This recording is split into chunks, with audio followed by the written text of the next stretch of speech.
The Oakland Coliseum closed down yesterday, everybody. Yeah, brutal. I've only covered games there for football for the Raiders, and I'll never forget it, man. Being there for the first time and just looking around and just knowing that, you know, the Reggie Jackson A's played here, the John Madden Raiders played there, and you know, it's the last, I think, dual sport facility. Oh, yeah. Right? Janikowski used to kick field goals off second base. Right, off the second base dirt. Right, yeah. And I do remember the last game that I covered there was, you know, when Charles Woodson said farewell. And he was done.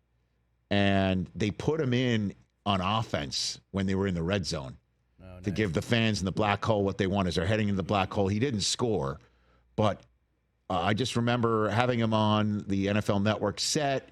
People were going nuts. Yeah. And every single time we would walk through the tunnel to go to our set, we would pass by these huge mounds of dirt that were there for the athletics, for the infield, for the warning track. Yep. And it was just an old school spot.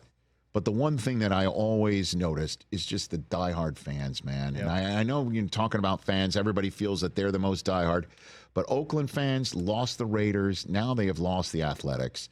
And everything you read about it is that the owner of the Athletics had, you know, listen, local governments, I'm sure, have some issues that owners would probably go crazy about, but they blew it. They blew it. And the owner of the A's saying we're moving to Sacramento and we're not gonna call ourselves the Sacramento Athletics. We're just going to be the A's. We're going to be the Athletics. And hey, everybody, we're going to play in a minor league facility before we move to Las Vegas. I don't even know if that's going to happen or not. Nobody right? knows. And hey, everybody, come on out here and come up to Sacramento. It's going to be such a fan-friendly and family environment. You could watch all the stars of Major League Baseball come through and hit home runs. And it's just like, hey, pal, the home runs that the other stars that would come into your facility would be hit off your pitchers. Hello? Brain dead. You know, and the fans are crying. Kids are crying. It's just like, Yeah, it sucks. there is crying in baseball. It totally sucks. And there had to have been some sort of an answer. Anybody out there? My friend, everyone should seek it out. My colleague, the first guy I ever did SportsCenter with, Larry Beal. He had a very impassioned essay to wrap up his sportscast recently, calling out the owner of the A's as just a guy who totally blew it up, ripped this team out, and I'm so saddened by it. I truly am, and my apologies to everybody out there in Oakland that they have to deal with this. At least they still have the Warriors, I guess, across the bay, but the Warriors left, the Raiders have left, now the Athletics have left. A great sports town, Oakland, California. Yeah. Man, the Jeter flip play in that building, he was so out. I can never forget how out they were. And just one last quick story. So out. I know. And my one last quick story. I'll tell this story. My favorite story being in the black hole. I've told it before. Deion Sanders was part of the NFL Network crew for many years. And they set us up in the black hole, okay? And some guy was getting on Deion's case from the black hole, screaming at him the entire pregame show. And then we come out for halftime. This guy is screaming at Deion. And Deion is sitting there on the set just doodling on a piece of paper. And I'm like thinking to myself, what's he doodling? We're about to go on live. He's doodling. And so he finishes a doodle, close up the piece of paper, hands it to Bardia Shoreas, who is as big time an executive there is now. Hey, Bardia, at Fox Sports, and handed it to Bardia and pointed out to the guy who was screaming at him the entire time. The entire time. Now this guy can't believe that there's an actual missive handwritten by Deion Sanders being handed to him. Now he's all excited. Literally had spent 4 hours screaming at Deion Sanders.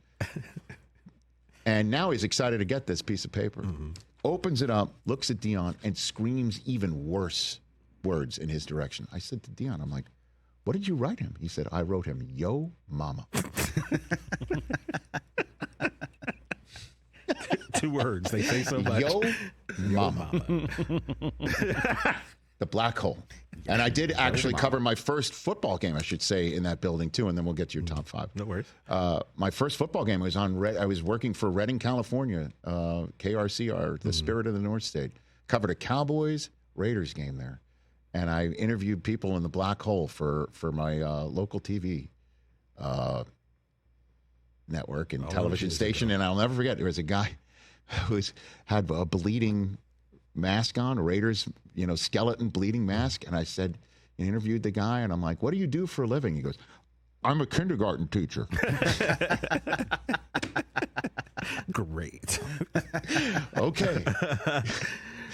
That's it. Rich, one more thing I remember, Charles Woodson's last game. It's one of those things you can't remember the exact words, but you remember what you felt. Yeah. They recorded and showed him giving his pregame speech to the team before. Oh, sure. And I don't remember what he said that day, but I remember watching it.